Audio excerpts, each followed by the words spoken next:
Assalamualaikum warahmatullahi wabarakatuh.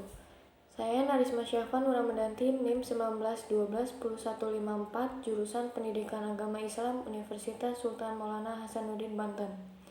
Saya di sini akan menjelaskan materi yang berjudul Hakikat Kurikulum, Pengembangan Kurikulum dan Pembelajaran.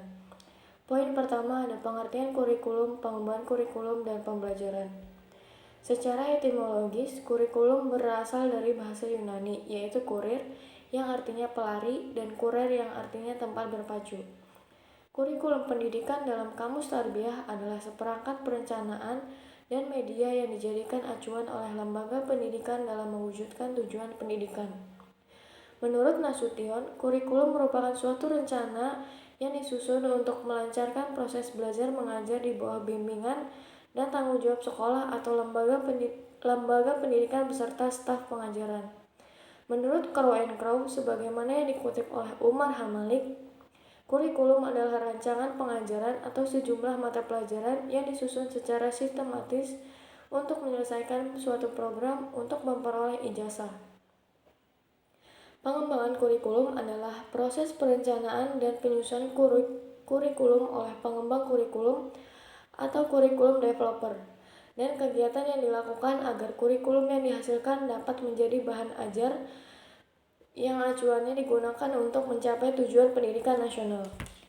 Pembelajaran adalah suatu usaha untuk membuat siswa belajar sehingga situasi tersebut merupakan peristiwa belajar, yaitu usaha untuk terjadinya perubahan tingkah laku dari siswa. Kurikulum merupakan rencana tertulis yang berisi ide dan gagasan yang dirumuskan oleh pengembang kurikulum. Dalam kegiatan proses pembelajaran, kurikulum sangat dibutuhkan sebagai pedoman untuk menyusun target dalam proses belajar mengajar. Oleh karena itu, kurikulum dan pembelajaran merupakan dua hal yang tidak dapat dipisahkan, walaupun keduanya memiliki posisi yang berbeda. Poin kedua ada peran dan fungsi kurikulum, pengembangan kurikulum, dan pembelajaran. Menurut Alexander English dalam bukunya Principles of Secondary Education, fungsi kurikulum sebagai berikut. Yang pertama, fungsi penyesuaian. Anak didik hidup dalam suatu lingkungan yang harus mampu menyesuaikan diri terhadap lingkungan tersebut. Lingkungan senantiasa berubah, tidak statis, bersifat dinamis, maka anak didik diharapkan mampu menyesuaikan diri dengan kondisi yang demikian. Lalu fungsi pengintegrasian. Orientasi dan fungsi kurikulum untuk mendidik anak didik yang mempunyai pribadi yang integral. Lalu fungsi pembeda. Pada prinsipnya, perbedaan akan mendorong orang berpikir kritis dan kreatif dan akhirnya akan memajukan kemajuan sosial dalam masyarakat. Lalu fungsi persiapan. Kurikulum berfungsi mempersiapkan anak didik mampu melanjutkan studi lebih lanjut untuk suatu jangkauan yang lebih jauh. Lalu fungsi pemilihan. Memberikan layanan kepada individu anak didik sesuai dengan perbedaan-perbedaan yang ada pada dirinya. Lalu fungsi diagnostik. Membantu dan mengarahkan para anak didik agar mereka mampu memahami dan menerima dirinya sehingga dapat mengembangkan semua potensi yang dimilikinya. Sebagai salah satu komponen dalam sistem pendidikan, paling tidak kurikulum memiliki 3 peranan, yaitu peran konservatif, peran kreatif, serta peran kritis dan evaluatif. Yang pertama, peran konservatif. Salah satu tugas dan tanggung jawab sekolah sebagai suatu lembaga pendidikan adalah mewariskan nilai-nilai dan budaya masyarakat kepada generasi muda, yakni siswa.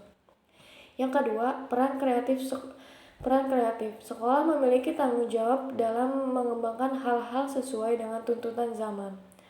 Sebab pada kenyataannya masyarakat tidak bersifat statis, akan tetapi dinamisnya selalu mengalami perubahan. Yang ketiga, peran kritis dan evaluatif. Tidak setiap nilai dan budaya lama harus tetap dipertahankan. Sebab kadang-kadang nilai budaya lama itu sudah tidak sesuai dengan nilai lama yang masih relevan dengan keadaan dan tuntutan zaman. Poin ketiga ada kurikulum ideal dan aktual. Kurikulum ideal adalah kurikulum yang diharapkan dapat dilaksanakan dan berfungsi sebagai acuan atau program guru dalam proses belajar mengajar. Kurikulum aktual yaitu kurikulum yang dilaksanakan dalam proses pengajaran dan pembelajaran. Kenyataannya pada umumnya memandang jauh berbeda dengan harapan. Program pendidikan disusun dan dipengaruhi oleh nilai, masalah, kebutuhan, dan tantangan masyarakat sekitarnya. Oleh karena itu, kurikulum yang ideal dan aktual harus disusun berlandaskan sosiologi agar tercipta keseimbangan di antara keduanya dan terciptalah tujuan pendidikan yang sebenarnya. Poin keempat ada hidden kurikulum atau kurikulum tersembunyi. Adalah kurikulum yang tidak direncanakan. Hilda Taba mengatakan, kurikulum is a plan for learning, yakni aktivitas dan pengalaman anak di sekolah harus direncanakan agar menjadi kurikulum. Menurut Overly dan Valence, dalam Subandijah, hidden kurikulum meliputi kurikulum yang tidak dipelajari, hasil persekolahan non-akademik. Poin terakhir, kurikulum pendidikan Islam adalah bahan-bahan pendidikan Islam berupa kegiatan, pengetahuan, dan pengalaman yang dengan sengaja dan sistematis diberikan kepada anak didik dalam rangka mencapai tujuan pendidikan Islam. Kurikulum pendidikan Islam bertujuan menanamkan kepercayaan dalam pemikiran dan hati generasi muda, pemulihan akhlak, dan membangun jiwa rohani. Menurut Ahmad Tafsir, metode pendidikan Islam yang saat ini digunakan oleh para pendidik itu merupakan hasil dari metode yang dikembangkan orang Barat.